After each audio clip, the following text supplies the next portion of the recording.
And Russ fizzled out, man. The whole hashtag Let Russ cook has I think Russ is I think cooked. he ran out of ingredients to cook, my guy. Like, That boy seasoning his chicken with like water now or pepper, whatever, man. that boy making some white people chicken right now, bro. Like, no flavor.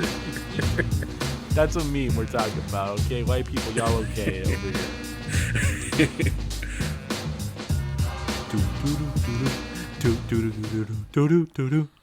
Yo, what's going on, everybody? It's Max from the Max&JuanCast. I'm joined by... What up, players? It's your boy Juan back at it again for another installment. That intro song, that's one of my favorite songs of all time. I remember being a kid and listening to it on NBA Street Volume 2 for all the old heads out there. Yes, sir. Back when EA was a good company, but I don't want to get into that right now. What a Sunday. Oh my gosh. Especially if you were a Jets fan. We're going to get into that later.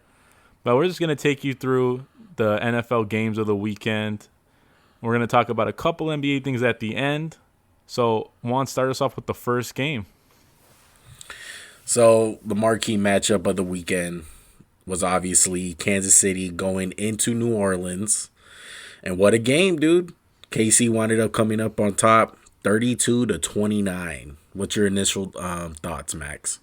Well, the first thing is when we were picking, I don't think we knew Drew Brees was going to play. He was a late decision to start.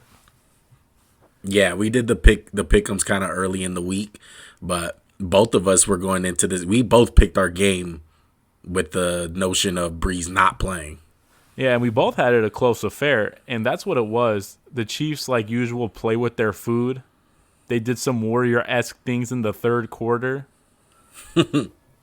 This game, the officiating left me with a little to be desired.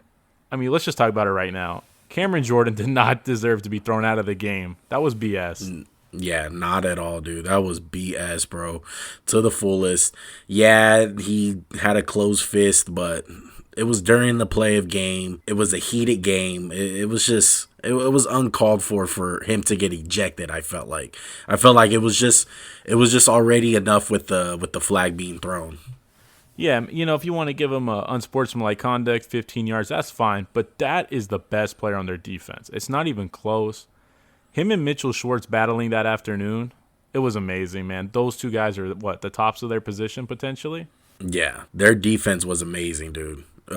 Tony Romo kept on pointing it out how they just dared the Chiefs to run. I never, ever watched a team that was as good as the Chiefs and had teams literally dare them to run the ball. Usually it's the opposite. Usually teams are like, okay, we dare you to pass the ball. No, they're daring them to run the ball.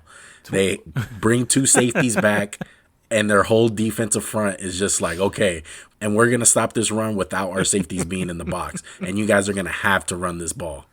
Dude, coaches from 20 years ago are rolling in their graves watching teams dare this team to run the ball, man. This goes against like everything that we used to see, right, in the 2000s where teams would be like, all right, there's 8 guys in the box. And now they're like, you know what? We got like 6 guys. Just try it. Come on, Kansas. And they couldn't do it. It doesn't matter if it's Clyde Edwards-Helaire or Le'Veon Bell. Man, shout out to him, man. That injury looked bad. I hope it's not an ACL or something worse, but they're probably going to be without him for a while. We haven't seen any news, though. Yeah, prayers up for Edwards-Helaire. It's going to be tough, but like we were just talking about, it's probably not going to affect the Chiefs. Not that bad. They're a passing team. Travis Kelce, Tyreek Hill, Sammy Watkins. It doesn't matter. Patrick Mahomes is amazing. Third down throws, touchdown throws, whatever the guy has to do, running the ball, he does it, bro. It's big play after big play after big play.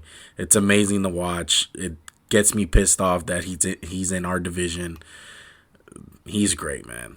They're the best team in the league. This is the scary thing, and you've watched the Chiefs probably just as much as me.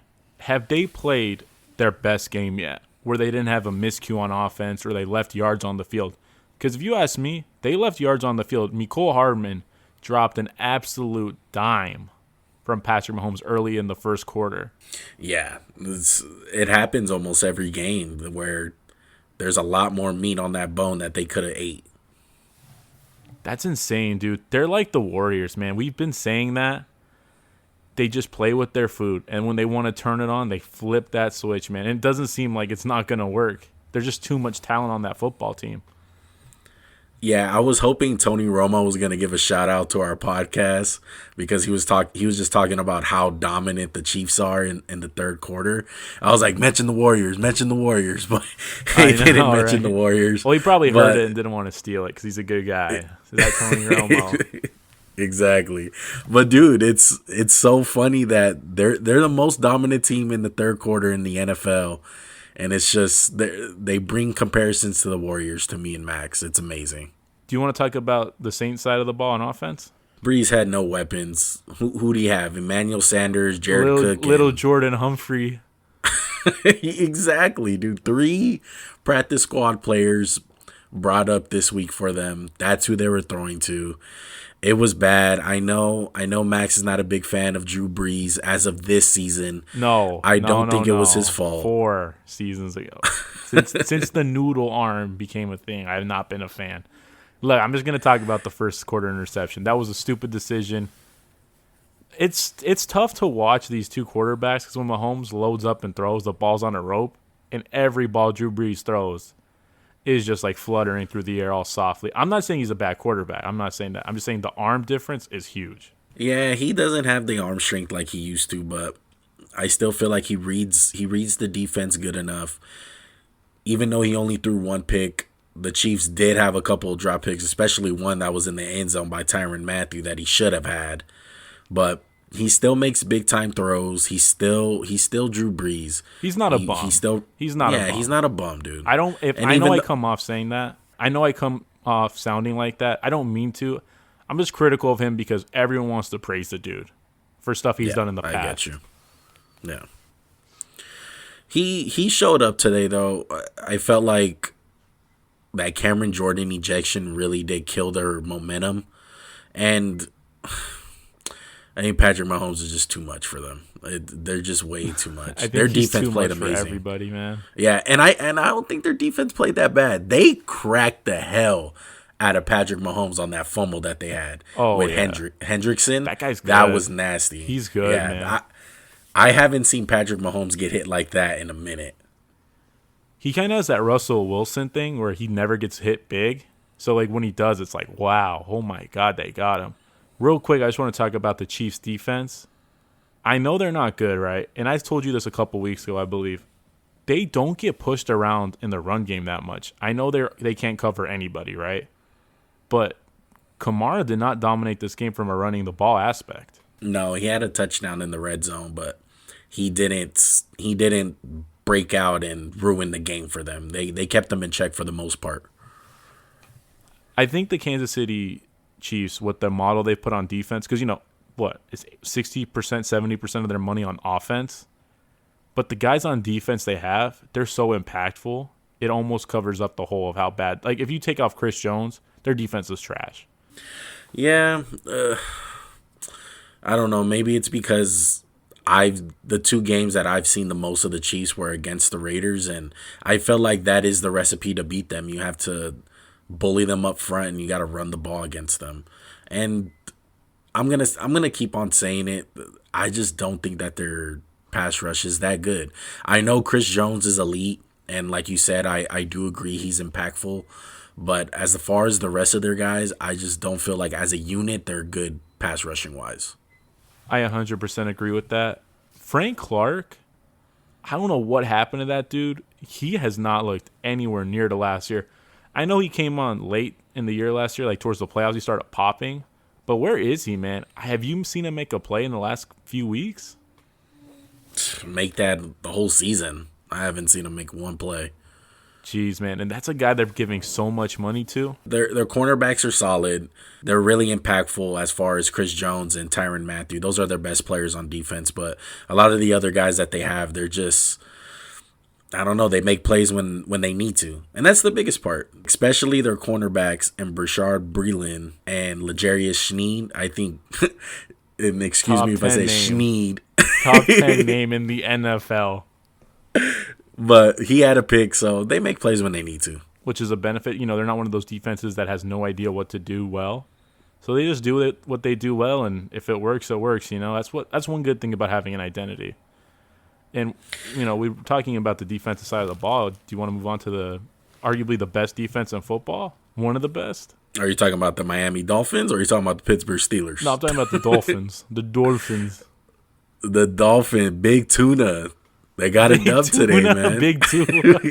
Yo, the man. Big Tunas. Let me redo the transition. Let's go. We're talking about one noodle arm quarterback. Let's go to the next one. Tua.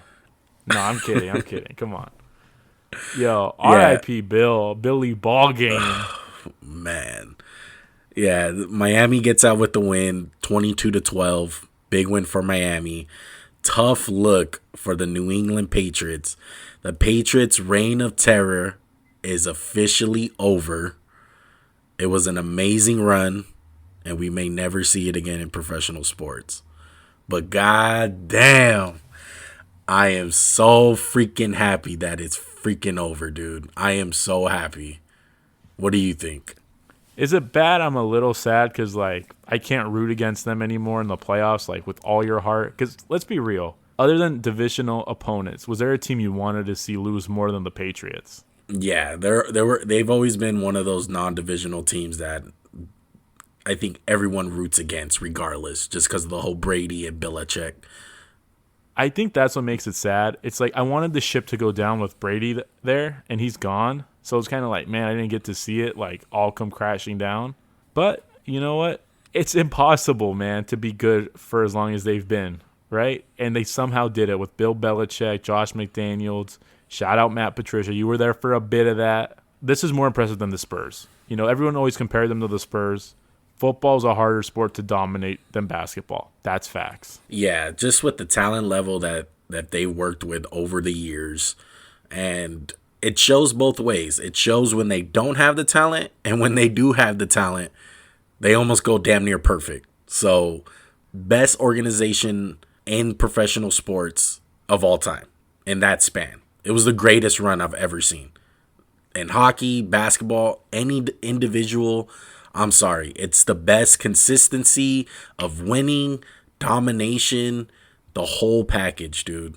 And they were buttoned up besides the Deflategate, which I really think that was reaching for it. Because it's just even with the Spygate to a certain extent. Both of those occurrences, they're kind of reaching for it because all teams did it. And the only difference with the Patriots is that they got caught doing it. It's definitely tough to be that team that gets caught when you're like, oh, wow, what about the other guys? It's I don't know who was the first guy to get caught for juicing in baseball, but that guy was salty. He's well, I kind of got a list of guys if you want to go down this path. It's not just me. So it's definitely tough to be in that position, but you know what? The Patriots suck this year. It's so nice to say it because we haven't said that in 20 years that they suck. Yeah, and I think everyone was always jumping the gun way too early on them. Oh, they've been dead the last 5 years at some point. What was the last year after the Ravens game? This dynasty's dead. It's dead. And it just kept on living. First half of Super Bowl versus Atlanta. It's dead. Come on, man. These guys are so good. And you know what? If they go 11-5 next year, I'm not surprised, man. I'm looking at their record. They're 6-8, right? Their roster's not that good, is it? No, it's not good at all. They're so one-dimensional. If they can't run the ball, it's over.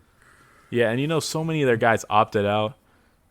I think this game was really a passing of the torch. I think this is going to continue. I know the Bills are also in the division, but it just kind of seemed right with, Brian Flores, Bill Belichick disciple. I'm not saying Bill don't got it no more, but Buffalo and the Dolphins are the best two teams in that division, and I don't really see that changing. Yeah, I completely agree with you. Moving on to the Dolphin side of it, great win for them. I'm so impressed with Brian Flores. Like you said, their defense is very, very good. Top 5 in the league. I love the way they play defense. They get after it. They got 2 really good corners.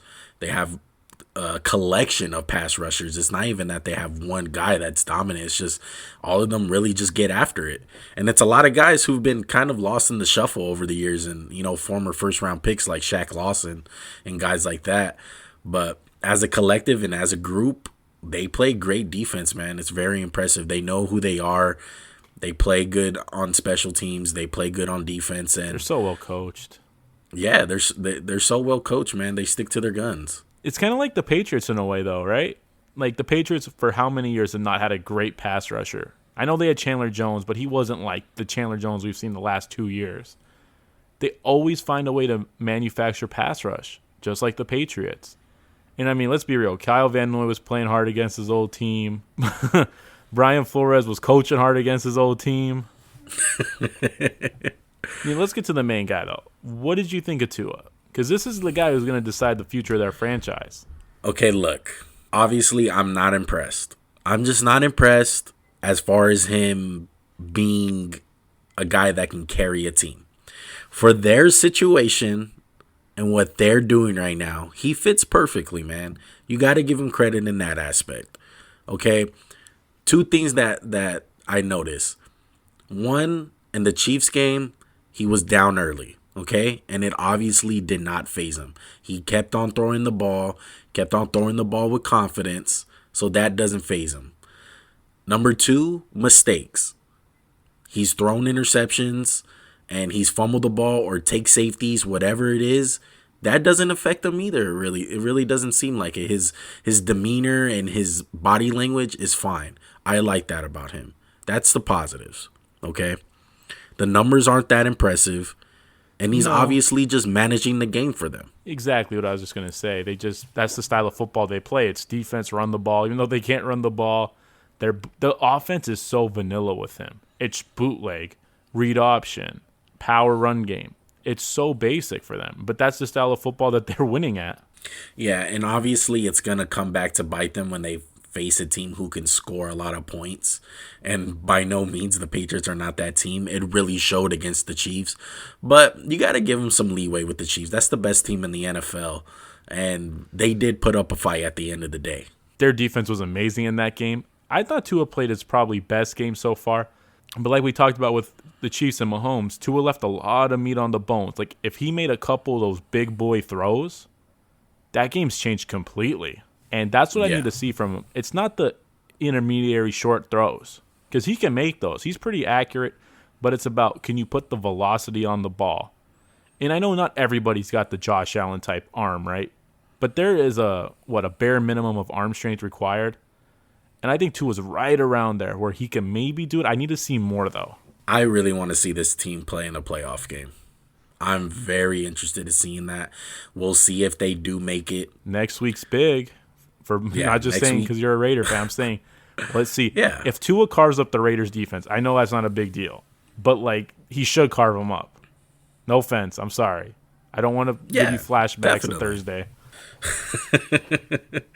Yeah. I mean, the Dolphins are a good team at the end of the day, and they should beat the Raiders. Whether Tua's a game manager or showing up and scoring a bunch of touchdowns. Like, he should get it done regardless. Either way. Dude, I mean, this is a really quick tangent, but speaking of touchdowns being scored, did you see the SEC championship game? Yeah, so many. I thought your boys from Alabama had a good defense, Juan. What happened? Giving up 46 points to the Florida Gators. Hey, Kyle Trask, he's impressive. I like him. I like the tight end Pitts for their team. Man, he was a monster. Oh, yeah, dude. Kyle Pitts. Yeah, dude. Yeah, he just declared, too. Really? Dang. Yeah, he declared for the NFL draft. And speaking of the NFL draft, maybe the upset of the year. Come on, man. J-E-T-S. This is kind of good and bad. Even when you We're going to be talking about the Jets. Even when you win, you lose, baby. The Jets got their first win today. Is that a tough look for the Jets to get their first win? Because now they're picking number 2 overall? Hey, maybe they get Kyle Trask from Florida. You never know, okay? Come on, Jets. Bro, I'm seeing Jets fans get so pissed off about this one. I'm like, bro, I'd rather go 1-15 and get the second pick in the draft than go 0-16. That's something that you can never wash away, an 0-16 record. Yeah. The Jets winless no more. They win 23-20, beating the Los Angeles Rams in LA in their brand new stadium. Why you gotta point out it's brand new?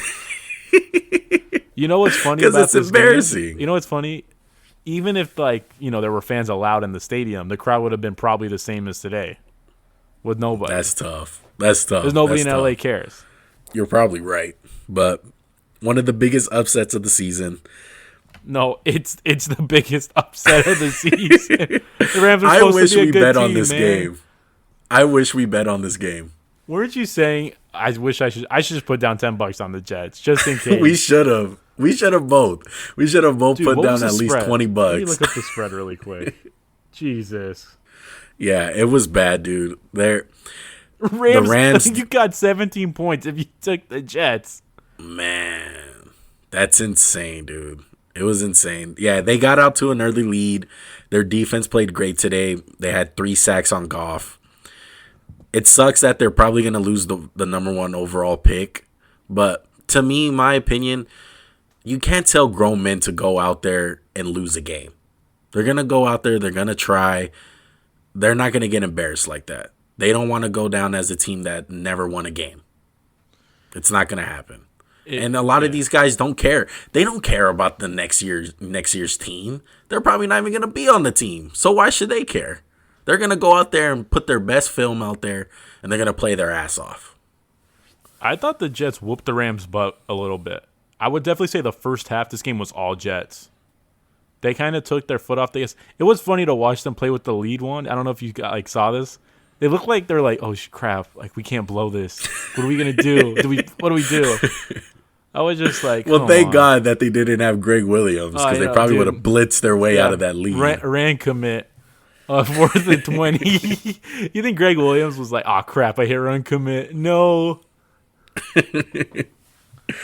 But I mean, let's talk about it. Let's talk about the Rams side of this. This was an embarrassing loss for them. It was horrible. And this is why you can't believe in Goff. Because this game was the epitome on why me and you dislike Goff. He cannot be the guy who gets it done by himself. They didn't have the run game going today. If they can't run the ball, they're done. They're like the Patriots.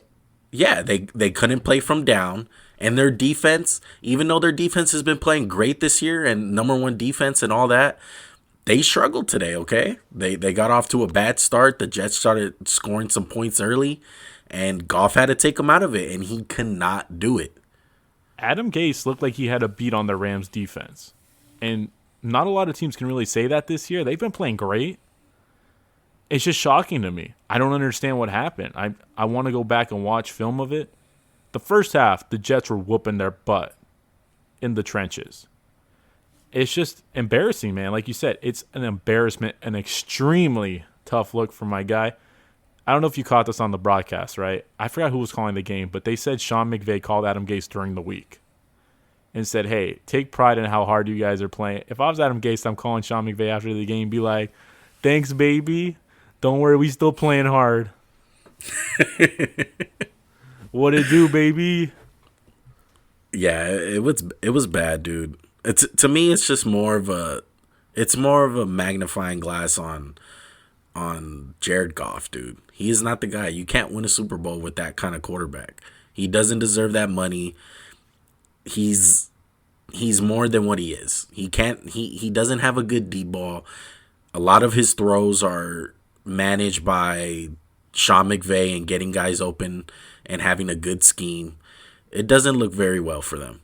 And I don't see him winning a Super Bowl with him anytime soon. Man, I thought the Rams were going to be like a sneaky Super Bowl contender. And this game didn't just look like, oh, they were asleep. Like, they tried to flip the switch, man, and they couldn't do it. The Jets beat them.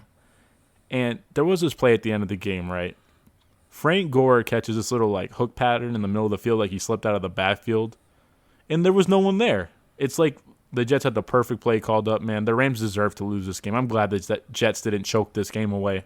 Yeah, and now they fall behind in the division race to the Seahawks. So it's going to be a tough look for the Rams. I like the Rams. Just with Ramsey and Donald, I just really thought that they were a force to be reckoned with in the NFC, but this game was a really bad look for them. And you know what's going to make me mad, dude? I don't know who the Rams play next week. It's probably some cupcake team because that's always happens to Goff after like a crappy game. They play a cupcake team where Sean McVay outcoaches the guy. Jared Goff's throwing to wide open people, and Cooper Kupp's running after the catch for like 100 yards. And then Goff comes out with a 30 for 40 stat line with 400 yards. People think he's good. Yeah, I wouldn't doubt it. Yeah. Is it a safe bet to say you're surprised the Jets didn't choke? Yeah, I'm surprised that they didn't choke that lead. I mean, let's get into a team that choked. That's been choking for what? When did they lose the Super Bowl to Tom? I want to say about 2 to 3 years ago. Yeah. Well, let's just say Tom Brady likes playing in Atlanta, okay? Man. Tom Brady likes playing against Atlanta, okay? No, he likes playing against the Atlanta Chokers because that's what they should be named. They should get the Falcon name stripped from them. They were up 17-0. I'm sure Matt Ryan was having flashbacks. Julio Jones, who didn't even play, was having flashbacks. I feel bad to be an Atlanta fan, man. There's no good teams. The Braves choke. The Falcons are chokers. The Hawks suck. Come on, Atlanta. I need more from you. We kind of knew this was kind of happening, though. When they were up 17-0, I kind of had this feeling like, yeah, the Bucs are going to come back. I think the Falcons are going to lose this game. They're going to lose the 17-point lead because they're just known as being chokers. This was such a typical Bucs game. Like, the first quarter, I was like, man, I don't know what's up with this team. Excuse me, the whole first half, right? You're like, what is this team, man? There's too much talent on this team to be this bad. I know Atlanta loves to compete in games they have no business winning. And then the second half happened, and it was like, flip the switch. Mike Evans is going off. Antonio Brown caught a bomb. That just killed the Falcons. I'm like, how you going to get burnt by AB this late in the game? Come on. The Bucs' second comeback this year from down 17 points. One of them was against the Chargers, who are another choke artist team. And the other one, obviously, today against the Falcons. And these are just two bad, coach teams. That's what happens. And they're on a whole nother level.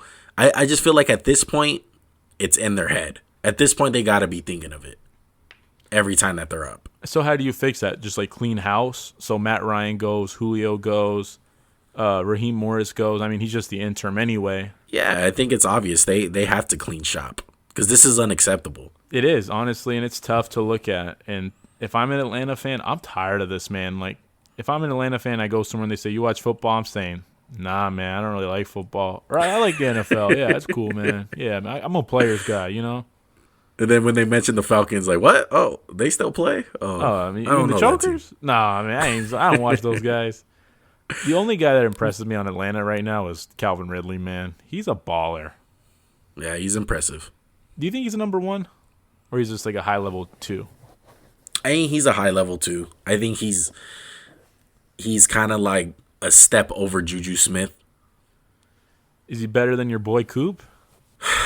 Even though I'm not a big fan of Amari Cooper, no. I still think Amari Cooper is better. The only big problem with Amari Cooper is he doesn't show up in big games, but that's another story for another day. Yeah.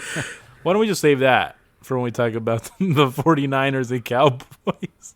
Yeah, I know. We'll get into that a little bit later. But going on the Bucs side, Leonard Fournette wasn't able to run the ball today. He wasn't as effective as Ronald Jones. They were missing him today with that aspect of their offense. Browns and Evans, they did some mad damage, though, in the pass game today. This team has just felt like they just been moving it along the whole season. It's been mediocre. Everyone is expecting them to bring it to a whole nother level and just start dominating teams week after week after week. And it doesn't happen. It's like they'll have a good week and then they'll have a week like this. And it's very, very odd to have that, especially from a Tom Brady type team. Because Tom Brady teams don't really do that. It doesn't take this long for a Tom Brady team to get acclimated to the season like this. And I mean, granted, it's not the Patriots. I get it. It's not Bill Belichick.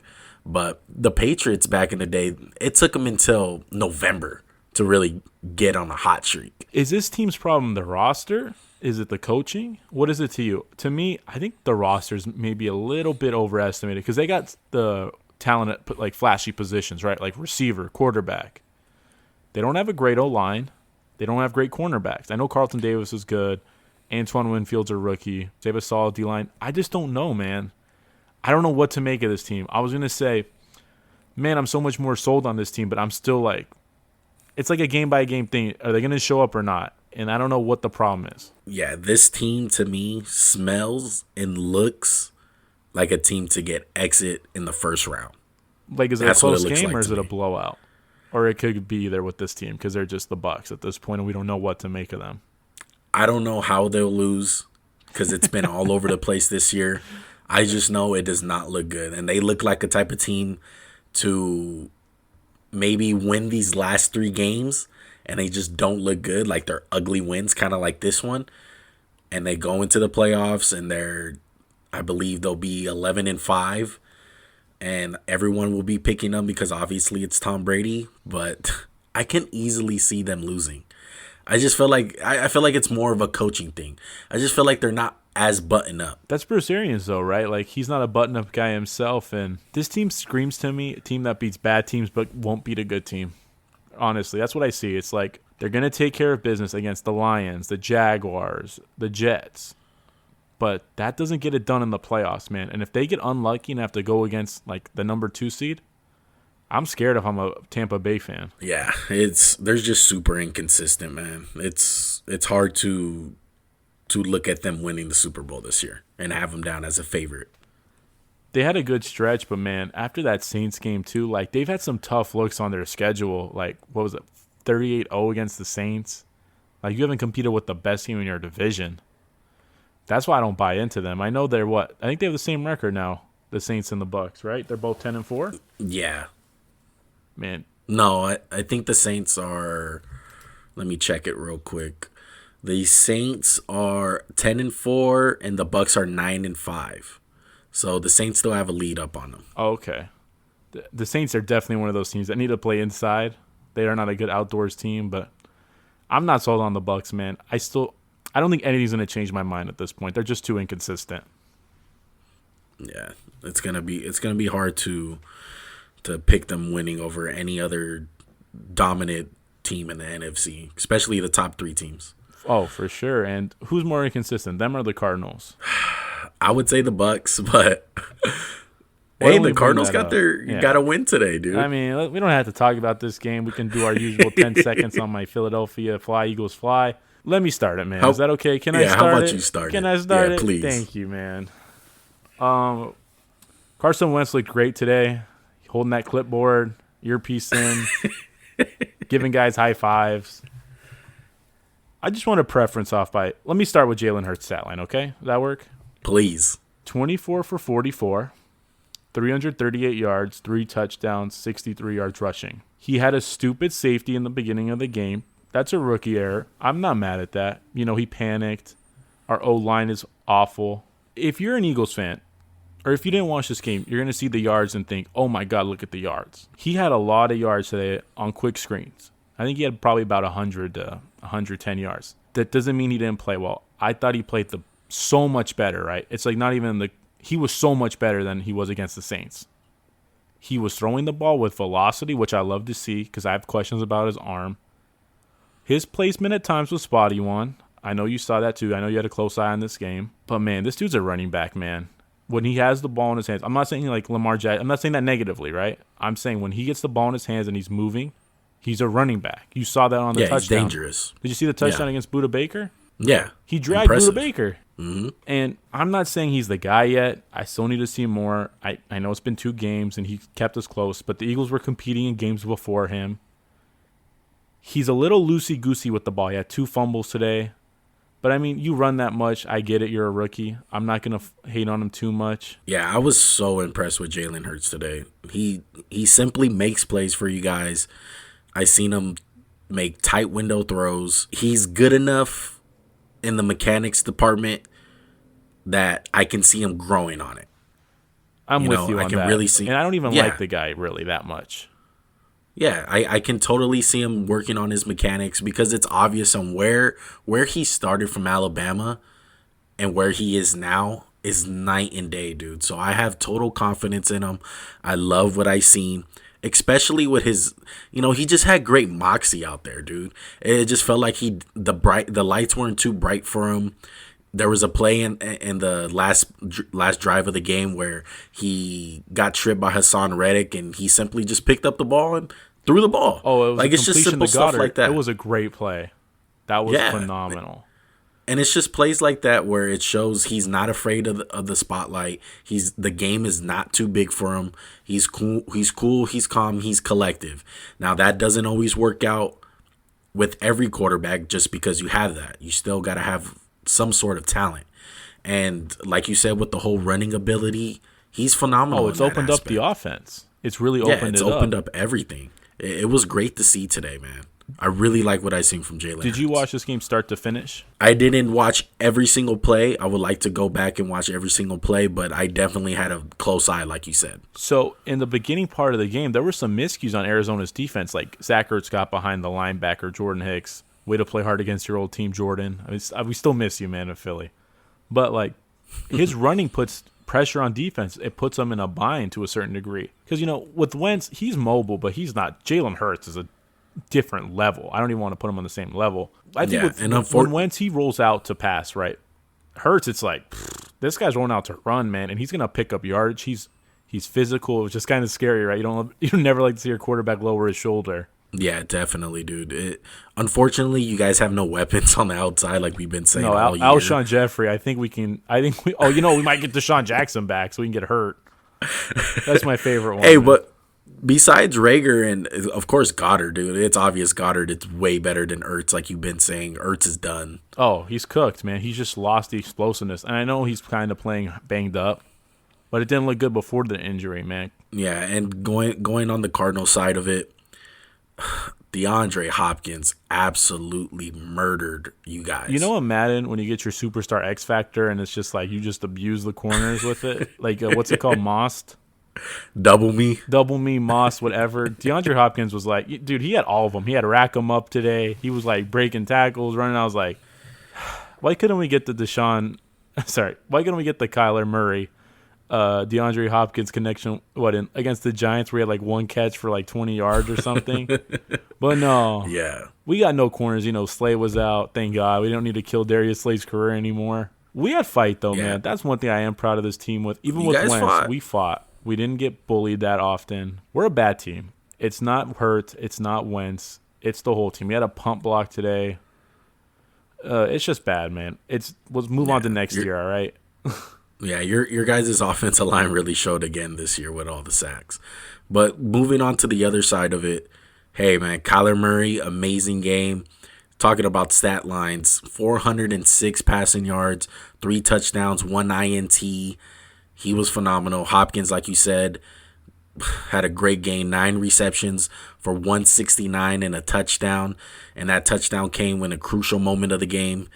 It was great, dude. Any big-time situation, any third down, any play that they needed to make, it was Murray and Hopkins. That was the story of this game. Munchkin Murray's going to give me nightmares because he was running away from our defensive line. I mean, first, I just want to say, shout out to Fletcher Cox. You're a dog. There was a screen, right, to DeAndre Hopkins. Bro, Fletcher Cox chased him down. Oh, I'm like, God. Dude, you're a dog, man. But he can't chase down Kyler Murray, man. Fletcher Cox looks like he's trying to kill like a fly with like a pencil.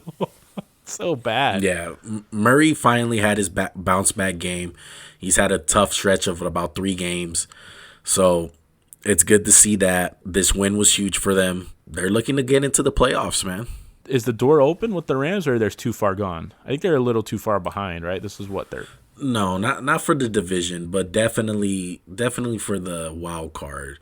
I don't see the Bears winning ways continuing and them getting in. I feel like they're gonna keep that last playoff spot a hold with the 8-6 record that they have. Let's talk about the Bears, man. It was a big matchup. It could have been our marquee. The losing team was the Vikings. Juan, you have the score? Yeah, the Bears won 33-27.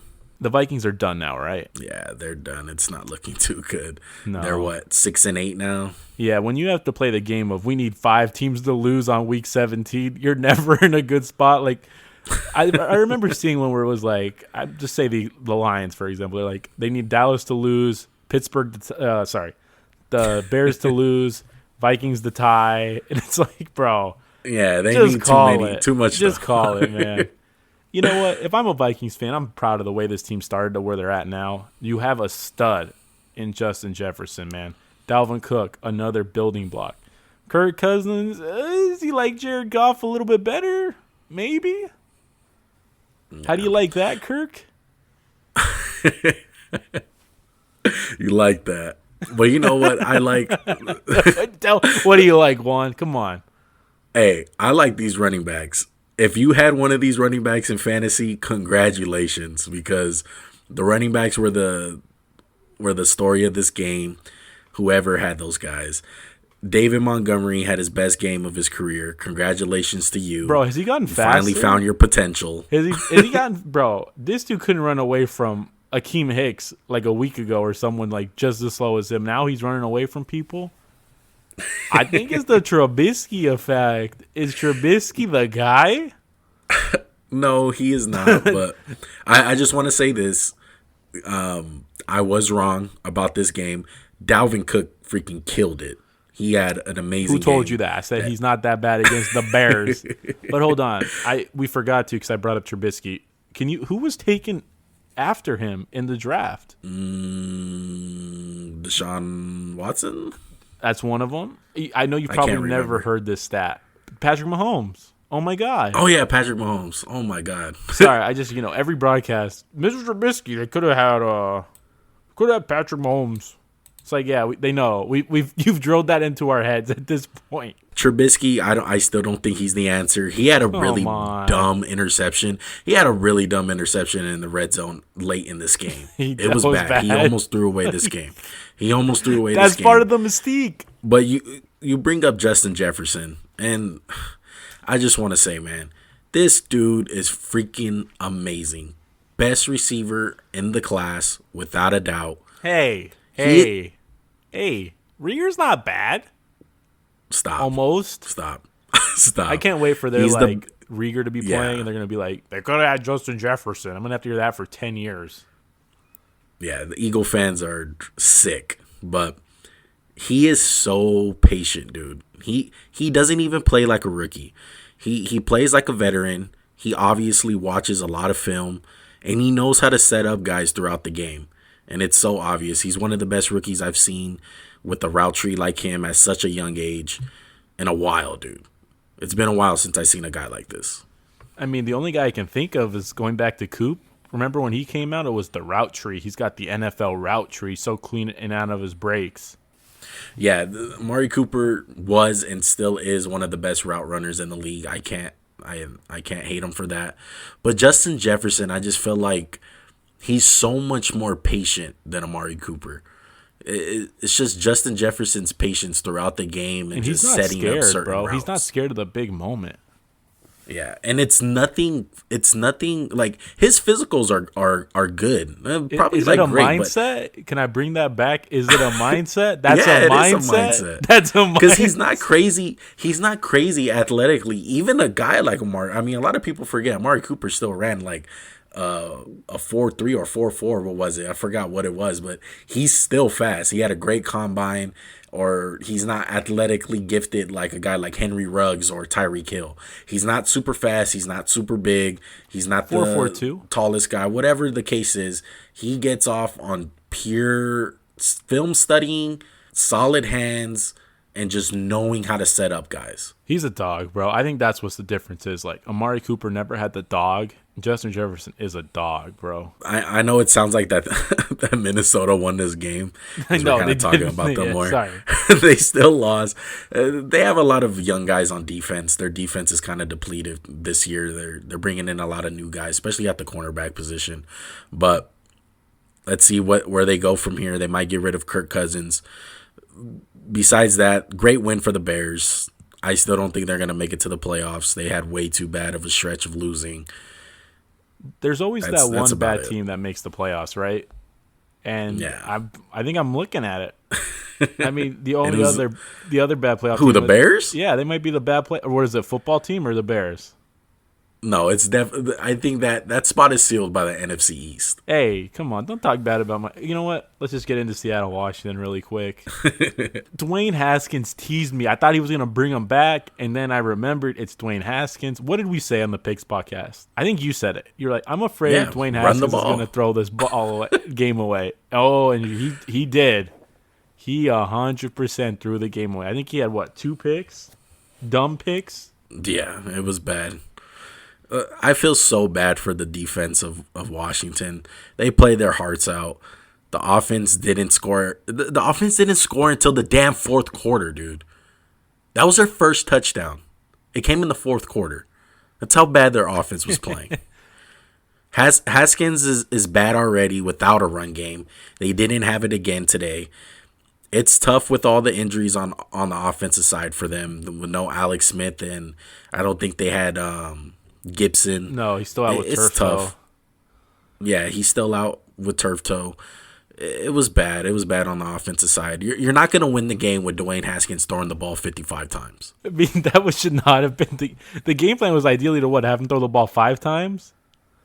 Yeah, it was like a Jimmy Garoppolo type game. Yeah, in the wow. NFC Championship. Come on, throwing away, throwing shade at my guy Jimmy G.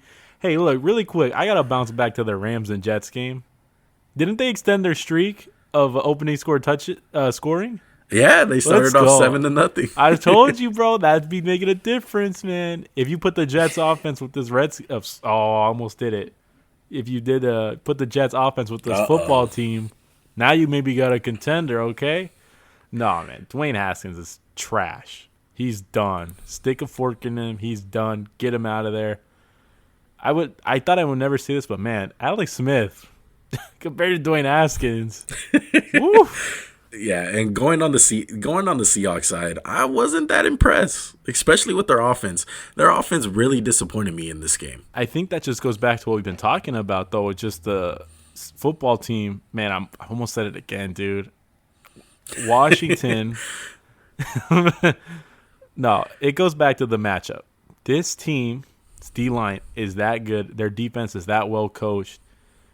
This is why Seattle's another one of those tough teams sometimes to look at. It's like, what are you guys doing? This should not have been that close of a game. They left meat on the bone. Where was DK Metcalf today? Where was Tyler Lockett? He's been kind of MIA the last few weeks. Guys. Yeah. And Russ fizzled out, man. The whole hashtag let Russ cook has fizzled. I think he ran out of ingredients to cook, my guy. Like, that boy seasoning his chicken with like water now or pepper or whatever, man. That boy making some white people chicken right now, bro. Like no flavor. That's a meme we're talking about, okay? White people, y'all okay over here. But yeah, it was very disappointing to see that. It was a great challenge for them to really show up and prove on why they're a top dog in the NFC, and that, yeah, we know that their defense sucks, but hey, we still got Russell Wilson. We still got DK Metcalf. We got some weapons. We're going to be able to run the ball. Like, none of that happened. And yeah, they still won the game, but it's just the way they won it. It was an ugly win. If you told me before the game the Seahawks are going to rush for 180 yards and throw the ball for 120, I would have said Washington won this football game. I know we're making it seem like the Seahawks lost, but they've just had some tough looks the last few weeks. Like, this is a team that's supposed to be hitting its stride right now, and they're still kind of spotty. Kind of like the Bucs in a way. They're more consistent than the Bucs, but they're spotty. And their best pass rusher is a safety. So that's always concerning, right? Hey, yeah, congratulations to Jamal Adams. He was real happy about the Seahawks making it to the playoffs. No, I mean, come on. He's been stuck on that one team for, 4 years? Good thing. Exactly. Have you seen the clip of him outside the practice facility and he's trying to get in and he's like, oh, I guess they traded me? Going into teams who struggle to make it to the playoffs. How about Cleveland? We just got finished watching that game. They beat the Giants 20-6 on Sunday Night Football. What do you think about this game, Max? Baker Mayfield, man, he's earning himself a bag before my eyes. The progressive commercials are going to be flowing this Christmas week. Like, my guy Baker, way to shut me up, dude. Colin Cowherd's pissed off at Baker, I'm sure. He still hates him, right? Probably. Yeah, okay. Probably. Yeah, those guys never change. I know the Giants lost, but they held the Browns to 106 rushing yards. That D-line's for real. I know it doesn't really matter because they can't score the ball. Overall, congrats to Cleveland, man. Their 10-win season. I don't think anyone expected this, right? People were expecting the same old Browns. Yeah, no one saw this coming, especially this way. And even though they won this game, the Giants had so many missed opportunities. It should have been a tie game, to be honest. They missed out on at least 10 to 14 points. They had 2 trips to the red zone where they were driving the ball very well, and they take a dumb fake field goal call, and they don't get it right there. There's another one where they go for it on 4th down, and they run the ball, and they don't get it on that play. It's just way too many missed opportunities. They were pushing the ball against the Browns defense. And another thing I wanted to bring up, shout out to Andrew Thomas. I know he gave up a sack at the end of the game, and the game was kind of over at that point. It didn't matter. Yeah, he had a great game. I thought he really showed on why he was the top tackle taken in this year's draft. He played a very good game. Well, the other guy who everyone considered to be the top tackle was Jedrick Wills. And have they honestly both been outshined by Mekhi Becton from the Jets? I think that's a fair Mekhi Becton has been good too. But I think Andrew Thomas wasn't getting that much shine. Too much hate, honestly. And I probably gave him some hate because there were times he didn't look good. He got benched because he struggled and he had like team discipline, I believe. He was great against Myles Garrett. That's a tough matchup. That's probably top 3 tough matchup in football. That dude is so physically gifted, so skilled. Shout out to him, like you said, man. And I feel bad for the Giants because I feel like if they had a healthy Daniel Jones, they need him. I know he gets a lot of hate too. I think the Giants are like the king of getting like hate for players who aren't that bad. But this Browns team, are they for real? I don't know. I really don't know. I think they're for real. They have all the recipes to be a good playoff team. They run the ball. They play defense. Baker seems to be improving. The Browns know who they are, dude. They're comfortable on how they play. Their offensive line keeps Baker clean. They have a good play action game. And it really showed up tonight against like you said, a for real Giants D line. Like the Giants D line is really good. I like what I've been seeing with Baker these last 3 games. I gotta tell you, Baker Mayfield's had a roller coaster ride for his first 3 seasons. The first year he was amazing. There's no way to deny that. He put the Browns back on the map, and then, like we've seen too often, when you get those high expectations, it fizzled out bad the second year. Freddie Kitchens gets fired. Baker's getting question marks. Is he the guy? And I think he's kind of subsiding those questions now. He's proving he is the guy. I think we kind of soured on him too quickly. Yeah, definitely with the whole expectations of and the Odell stuff being the number 1 pick. Yeah, it was a little bit too quick on the trigger, but he's really showing it now. He's been impressive these last 3 games. He shut both of us up. Moving on to some other games that were played today. Houston and Indy. Indy got a win 27-20. This one came down to the last drive of the game. Kiki Kuti. Kiki. Why do you not love Deshaun? Why are you settling? Yeah, he sold this game. Watson, he got sacked 5 times. Can you put a picture of Dragon Ball Z Cell? Or Cell, excuse me? Because, my God, this was almost, I don't want to say, okay, that was too far. This wasn't Greg Williams' Cell-tastrophe. This was bad. Yeah, that's a whole nother level. Fumbles in the red zone potentially make 2-0 against the Colts, but in reality, they went 0-2. I think it was Darius Leonard who forced it, or Okiki. What's his name? Bobby Okiki? Bobby Oriki. Oriki, thank you. Those 2 guys are ballers, man. They're both maniacs. Yeah. They're fast, and they play with their heads on fire. They're really good. They can both be called Maniac and Little Maniac because they play the same. How good are the Colts, man? They're legit, dude. T.Y.'s coming on late for them. Typical. Jonathan Taylor So typical. catching speed. Yeah, Jonathan Taylor catching speed, and he's really catching his stride. Rivers playing well. The AFC, and an AFC that's loaded. And I would love to see this team play the Chiefs. I think it'll be interesting. I think the Colts are a top 5 team, in my opinion. And no in particular order. I think it's the Chiefs, Bills, Saints, Steelers, and Colts. Not in no particular You're order. that high on them? Wow. Yes, I'm very high on the Colts. The Colts are legit. They have good coaching, great defense. They can run the ball. They have Phillip Rivers, an experienced quarterback. Yes, he needs to be managed, but he gets the job done. Their receivers are more than capable. They're not great, but they're more than capable of making big plays. They're legit. I need to see just a touch more. I kind of want to see a game where Phillip Rivers is good. And by good, I mean, like, he's throwing the ball with reckless abandon. He's not throwing picks. That's what I want to see. If they can get a game like that from Phillip, I'll believe the hype. But they're trending in the right decision. They're probably one of the better teams, like you said. I just want to see a little bit more from them. We'll see if they can beat out Tennessee for the division lead. Because as of right now, Tennessee is winning the division. They both have the same record. Tennessee just beat Detroit today, 46-25. This game got kind of out of hand in the fourth quarter. It was close for a little bit, but Smoke Henry is unfair, bro.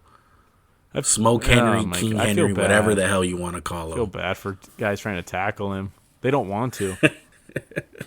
Yeah, Stafford did all he can. They suck, dude. Big shout out to Stafford, man. We didn't think he was going to play either. Yeah, straight warrior, bro. Straight warrior that he played. We're not going to spend a lot of time here because this game it got ugly quick in the last quarter. Tannehill was fantastic. Henry was fantastic. Corey Davis is coming on. He's probably never going to be worth where he was drafted, but he's a solid playmaker, man. Yeah, the Titans are looking to really make a statement in the AFC because they can beat anyone. The Titans are just one of those teams. They can beat any team, and I'm including the Chiefs in that talk. They're more than capable of beating the Chiefs. They have beat the Chiefs before. Yes, they lost in the playoffs to them, but they're gonna put up a fight. They can play with anyone in this league. They're just a really hot and cold team. I really do feel like they play down to their opponents' competition sometimes. But Adoree played today. That's big for them. They need him. They have had horrible corner play all year. Yeah, their defense, I like their defense when they're healthy. I love their coaching staff. I like Ryan Tannehill. I think he's more than capable of making big-time throws.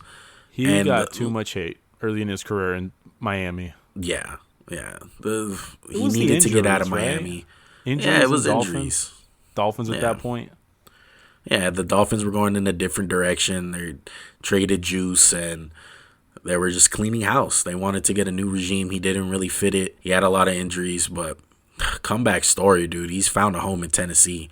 Everything kind of went into a full circle for him over there. Mariota gets hurt. He takes over the team. They get hot. He fits that team perfectly. I really like what I see from Tennessee. When they throw the ball, they are so aggressive. Like Corey Davis, 75-yard bomb today. They don't dink and dunk. They're aggressive off the play action. And I mean, Derrick Henry, he's a game breaker. He gives them a chance to beat almost any team, I believe. Definitely. And moving on to another game. Well, these games all kind of sucked, right? The next few games we're going to talk about. I just want to preference it. Yeah, we had San Francisco at Dallas. Dallas got away with a win, 41-33. I was way wrong on this game. Nick Mullins is terrible. Was anyone right about this game, baby? You were right. You can't even, dude. You couldn't even trust this dude to throw a Hail Mary. That's how trash he was. He completed it. What are you mad about? No, that was CJ Beathard. Bro, I thought I was excited for a second because I think you're wrong. Am I? No, you're wrong. It was CJ Beathard. They literally brought in CJ Beathard to throw the Hail Mary. And he completed it to Kendrick Bourne. I mean, it didn't matter. Oh my God, but that's just dude. that's how trash the guy is. They didn't even want to keep him in for the Hail Mary. Come on, yo. Fantasy wise, this was the best game for CeeDee Lamb. CeeDee Lamb's a jerk. I just have that in my notes. Like, bro. Kickoff return. Pulling a Micah Hyde? Bro, Yeah. CeeDee Lamb's a baller, man. Let's just get into the big thing. There's one big thing to take away from this game, right? Yeah, Zeke sucks. Well, I was going to say they have a $20 million problem in the backfield. That doesn't need to be there. Maybe it's because he didn't play today. That's why they won. It's obvious. I don't care. I'm going to say it, and I'm going to keep on saying it, dude. I don't care. Dallas fans, you're on drugs. Tony Pollard is your best freaking running back. By far.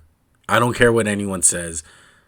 That guy makes way more freaking plays than Zeke does. He's so much more explosive. I think Zeke's averaging like 3.9 a carry. Tony Pollard, he pops, man. He's shifty. That run he had, did you see it? Like, it was a 50-yard run. He made like 3 guys miss. Yeah. I'm like, that's the Zeke I got used to from Ohio State, first few years in Dallas. But he's lost it, man. He's got a lot of wear and tear. Why do you want to pay a running back $20 million unless their name's Derrick Henry? Exactly. It's the eye test, bro. He's better than Zeke. I don't know what Dallas is going to do with him, whether they're going to cut or trade him. They need to do something because Zeke is not the guy. He's not even the best running back on his team. Regardless, good win for Dallas. They're still in the hunt some way or another. They still got a chance to win the division. I don't think they are. I think it's either going to be Washington or New York. Mike McCarthy better be coaching hard these next few weeks. Yeah. Regardless, good win for Dallas. Sorry, Niner fans. Your team is talented. They're just talented. They're the least talented team maybe outside of the Jets. No, the Jets are more talented at quarterback. They're probably the least talented team at quarterback right now? Yeah, and a lot of people thought that they had 2 good quarterbacks with Nick Mullins and Garoppolo. Tough look for my guy Nick. Yeah, it's way too many injuries for them to overcome. It's way too many. I feel bad for them. And then plus Nick Mullins is freaking terrible. It's bad. That guy sucks. But moving on to another team that sucks. Jacksonville Jaguars, the poor Jaguars. It was kind of a win for them today. They did their job. They did their job. They lost. They got their ass kicked 40-14. They got Trevor Lawrence right now. Exactly. They got their ass kicked by the Ravens. Should we even talk Baltimore about this dominated. Game? Should we even talk about it? Should we just talk about the Notre Dame? Oh, that was a blowout too. Notre Dame versus Clemson. Should we just talk about that? Trevor Lawrence looks so good. Yeah. And then they might get him because the Jets won. Were you happy for Dez? I was happy. I didn't like Dez when he was on the Cowboys, obviously, but it's a good story. 3 years out the league, the COVID thing. I'm glad he caught a tub today. Probably going to be his only tub cool. Because he's not very Ravens good. Ravens got an easy schedule coming up. They're looking to make a push for the playoffs because they got an easy schedule. And I see the Ravens probably sneaking in, but they dominated Jacksonville today. Jacksonville's probably going to get Trevor Lawrence. We'll see how that works out. Right now, who's getting Trevor? Jets or Jags? I would say the Jags because I don't think neither of those teams are going to win another game. They should have to play winner take all Trevor Lawrence. I'd watch that game. People would watch that game.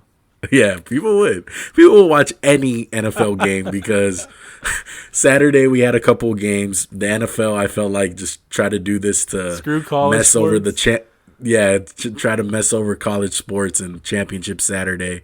If you guys didn't know, the NFL had 2 games going on. They had Carolina at Green Bay. Green Bay won that game 24-16.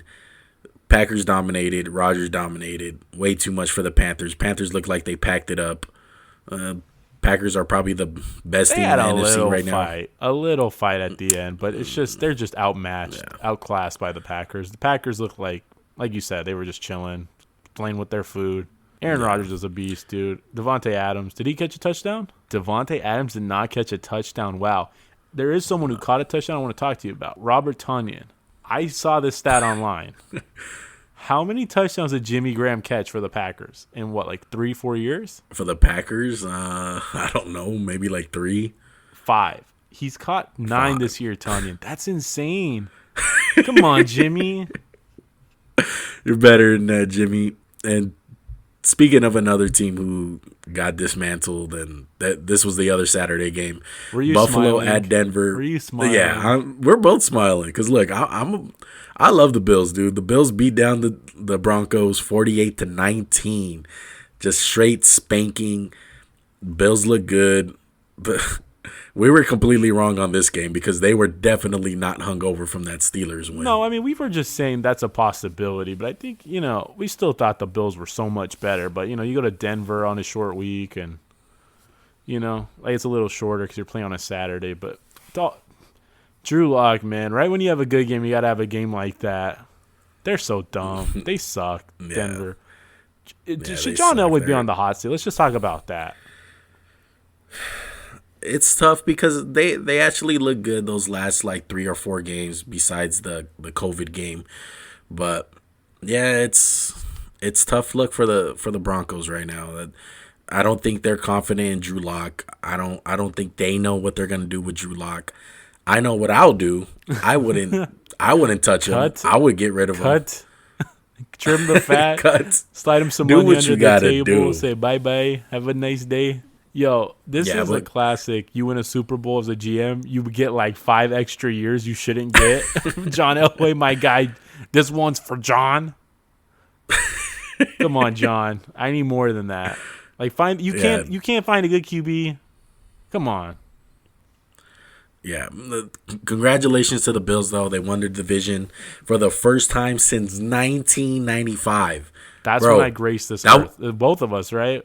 Yeah, we were born in 95, dog. Like, that's how long it's been. It's been 25 years since the Bills have won that division. I love to see it. Congratulations to the Bills. I love their team. I love their quarterback and their coaches.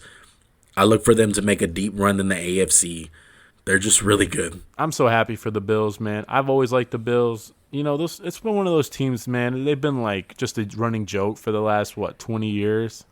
It's good that they've turned it around. Sean McDermott deserves a lot of respect. Brandon Beane, Daboll, Joshy, Stephon Diggs is balling. This is a great team. I think they're going to make some noise. I don't know if they're the best team, but they're going to be a tough out for sure, and they're probably going to win a playoff game or two. Is there any other crappy games to talk about?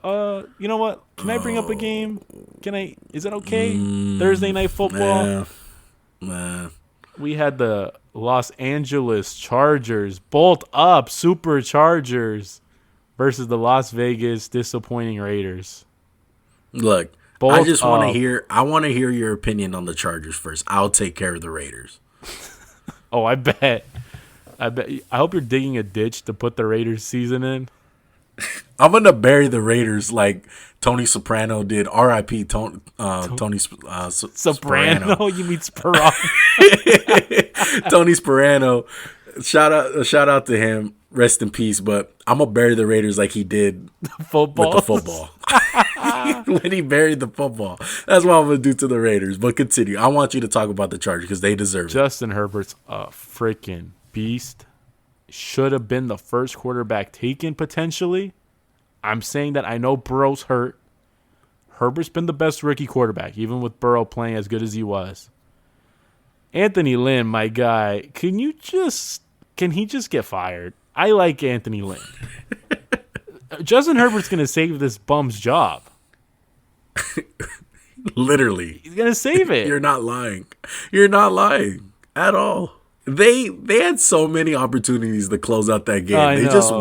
They're just like, here, take it. Please, I don't want it. Just take it. I hate it. Don't give it to gross. A win? We don't like those here. You told me this, and I was shocked. I didn't hear this on the broadcast. They take out Keenan Allen so Herbert will throw to more targets. That's the stupidest thing I've ever heard in my life. That is so stupid. You should get fired for that. Yeah, Mike Williams legitimately did get hurt. But Keenan Allen was healthy, dude. Like, there was nothing wrong with Keenan Allen. And they literally take out Keenan Allen because he, quote-unquote, throws to him too much. And they don't want him making bad habits. Look, you guys don't know bad habits. You guys have bad habits of your own. Justin Herbert is just fine, dude.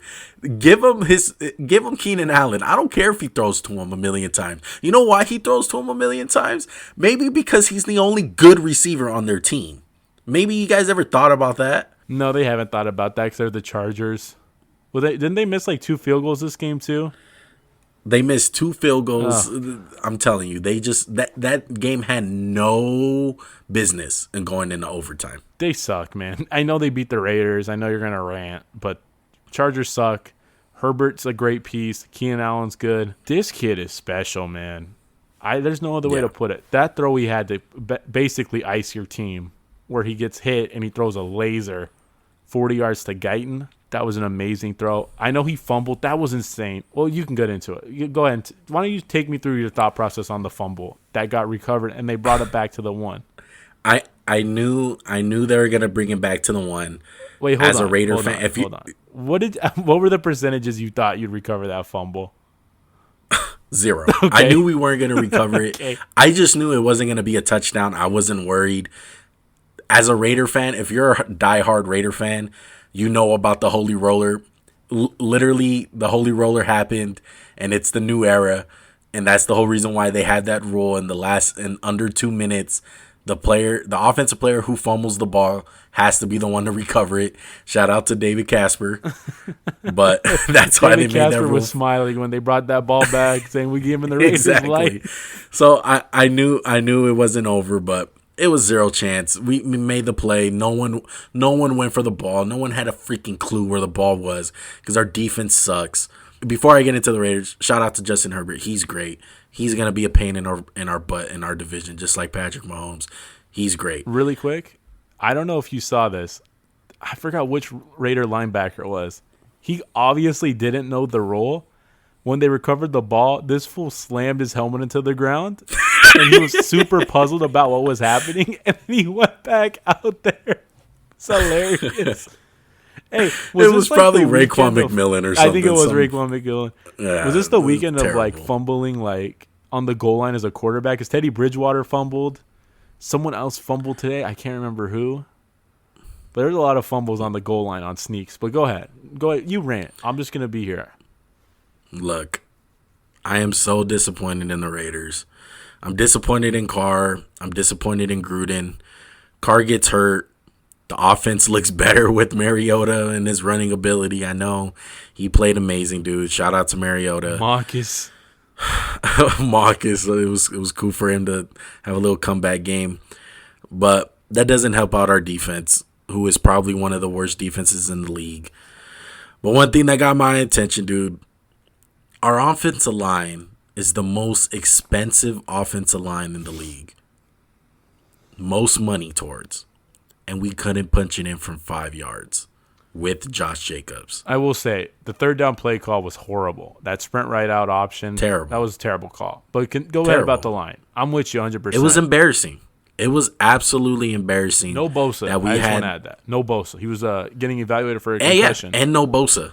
It was freaking embarrassing, dude. I love our offensive line. I love our offensive line so much. I literally want a Rodney Hudson jersey because I just feel like he's a guy who never gets as much credit as he does. But this game, I don't know what the hell happened. Usually we can dominate teams like that, especially when they even have Bosa.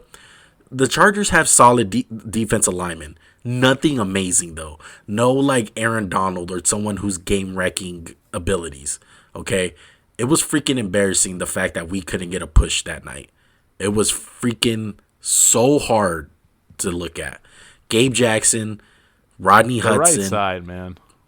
Yeah, Trent Brown. Nobody couldn't get a push.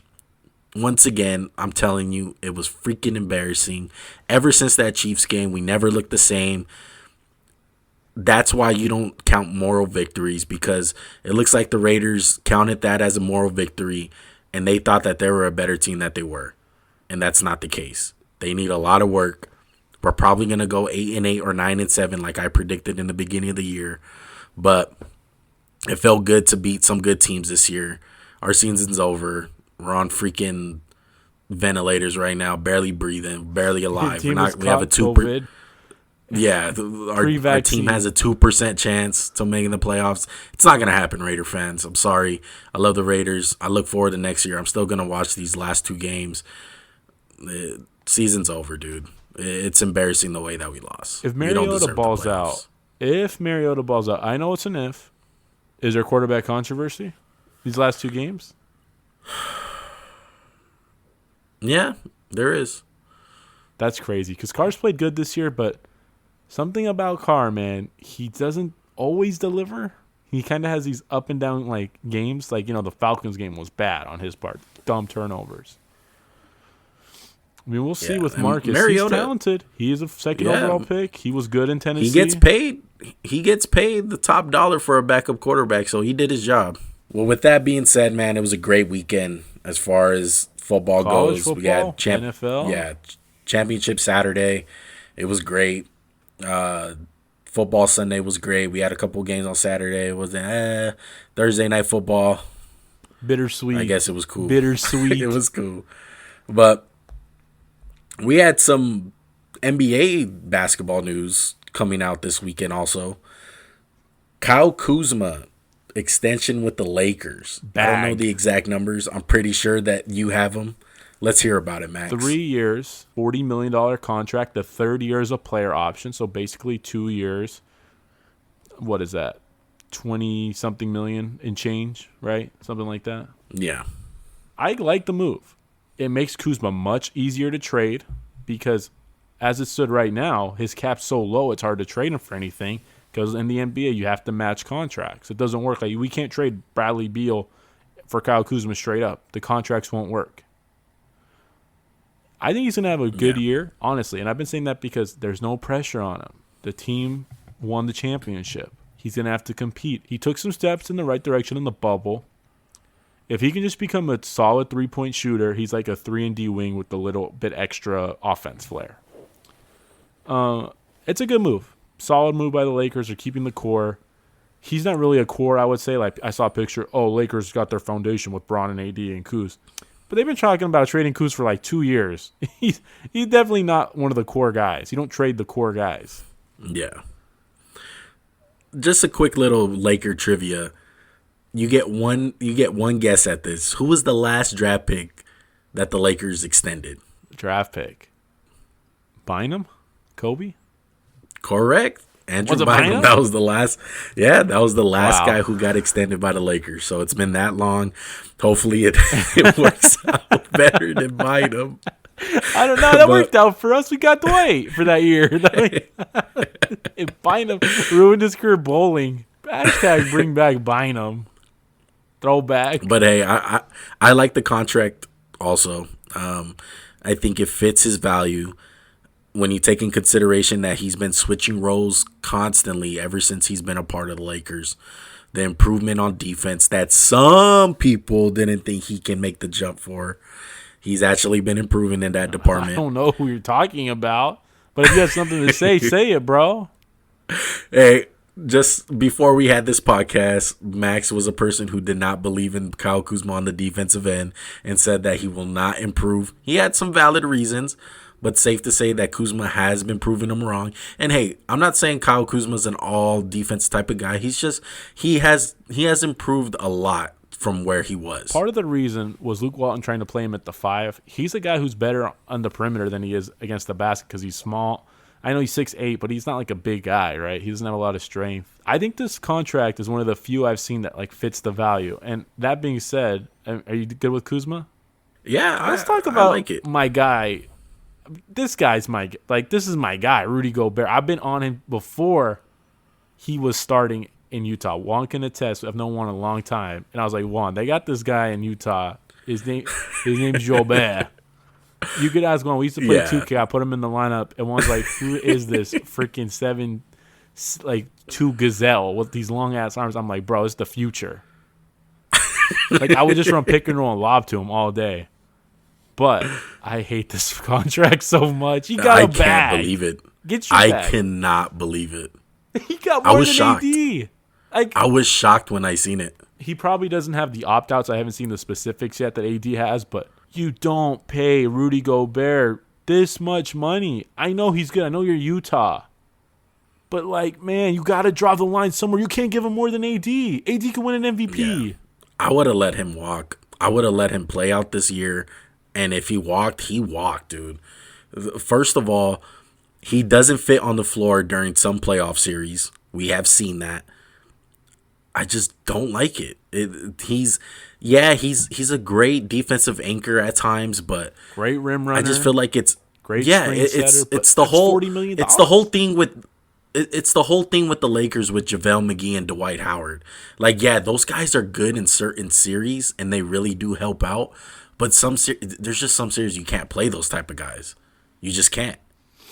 He's improved playing the perimeter. He's not like it's AD, right? AD can move his feet. Gobert's like he's kind of stiff, right? He's the best shot blocker in basketball. He's the best defensive big protecting the basket. But paying the guy $40 million when he's, average on offense? I mean, he's a great lob target, great finisher around the rim, but you can't throw the ball to him. He doesn't command that much attention. That's what scares me. Let's get this straight. We have no issue with Rudy Gobert. He's an all-star level player.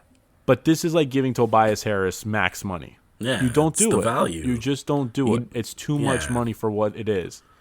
And I know it hurts to let your guy walk. I've been saying this about big guys. If you look at the trend of the NBA, it's a lot of serviceable big men.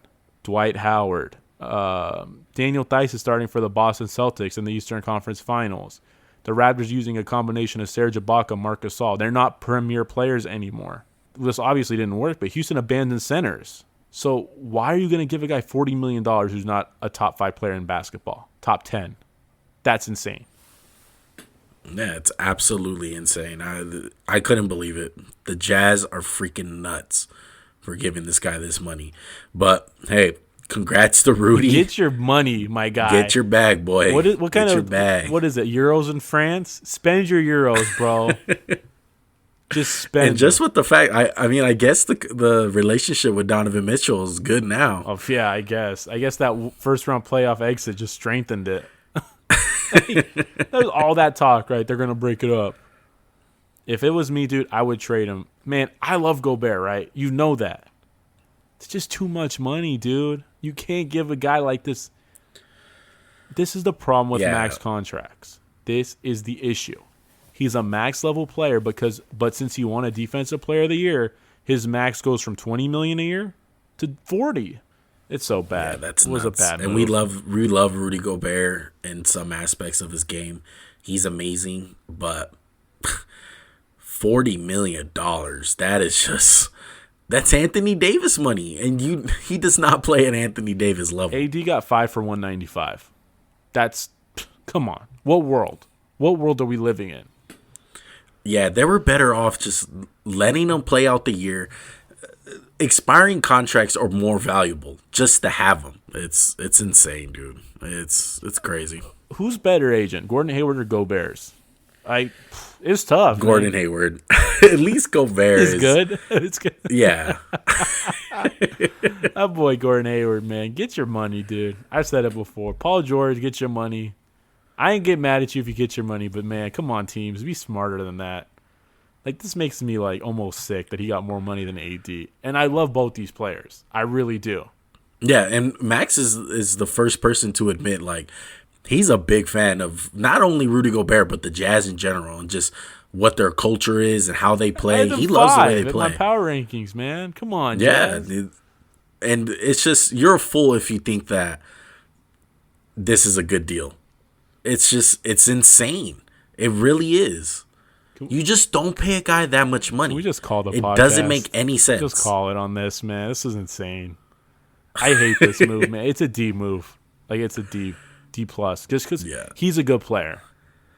You just can't pay the guy that much money. And I know you're a small market. I get it. Yeah. And I know we're sounding like homers because we like the Kyle Kuzma deal, but it's just the facts, dude. Like, Kyle Kuzma's deal just fits way more value. If we gave just him the value. $60 million, I'd hate it for Kuzma. If we gave him $50, I'd hate it. Like, this is a good value. It's $10 million a year, basically. For a guy like Rudy Gobert, it just doesn't fit the value. No, and it's just that's the problem with max contracts, man. We should really figure out a way one day to get rid of them. Yeah, maybe a future topic in the NBA. We'll see. Is that a plug? What? Are we like that professional now? Are you plugging stuff? That's in the works? It's in the works. Well, we talk about max contracts on the Max&JuanCast before Planet Namek explodes. Oh man! But with that said, I think that's about it, dude. I think that's about it. You want to call it? Let's call it, man. We've been podcasting for a long time, man. I'm tired. It's Sunday night. I got work in the AM. It's Christmas week. It's going to be a little funky schedule this week with the podcast coming out. You want to let them know?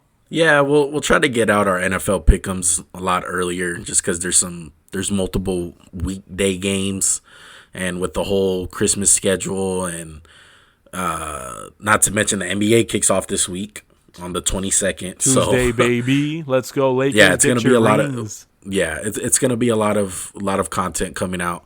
We'll try to make it work. We'll see how it goes. Well, I think we're going to have the pick'ems in the middle of the weekish, right? Tuesday, Wednesday-ish. And we're going to try to do a Christmas night reaction to the NBA games. And we're going to talk about some NBA topics, I believe. Yeah. Either way, we'll make it work. That's our gift to you guys. That's our gift to you, America. Exactly. We're in the giving mood. But we appreciate it. With that said, with that said, make sure to follow us on all the platforms. Make sure to follow us on Twitter and Instagram. That is at Max_JuanCast. Make sure to follow us on Spotify. Make sure to leave a review, 5-star review on Apple Podcasts, Google Podcasts. We're everywhere, bro. YouTube. And if you ever want to search us up on those platforms, it is at Max&JuanCast. Dropping YouTube videos like crazy. Just came out with one about Paul George and Giannis and how their contracts and how they affect the NBA. Another guy getting his bag, I might add. Guys getting bags left and right. Like Juan said, we're so appreciative of you guys. We're going to keep going. I'm sure we sound like a broken record at this point, right? Because we always say this stuff, but it's just true. It's just the reality. Yeah. Merry Christmas, Merry Chrysler, Happy Holidays. I hope everyone has a safe holiday season. Let's just hope this COVID stuff's over, man. I want to see fans back in sporting arenas. Yeah, definitely, dude. Couldn't say it better. Happy holidays, y'all. Merry Christmas. Happy New Year. Stay safe out there. And we out. Merry Chrysler.